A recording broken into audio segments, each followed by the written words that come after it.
she gets a big fat A. That's tacked upon my family's Frigidaire. And at every music contest show, Myra take the prize.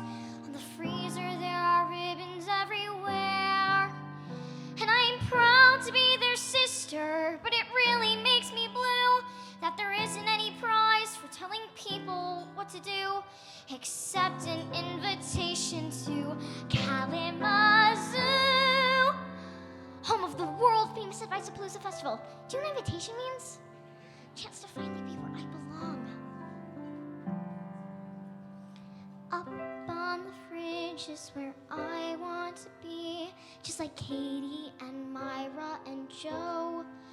There's a white plastic magnet that's just the right size, where my new invitation can go.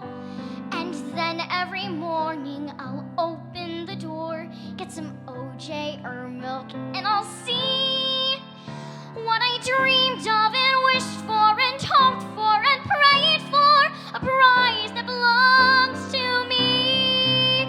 My parents are proud, but they don't understand. You can't hold a pat on the back in your hand. But up on the fridge, how I long for the day I can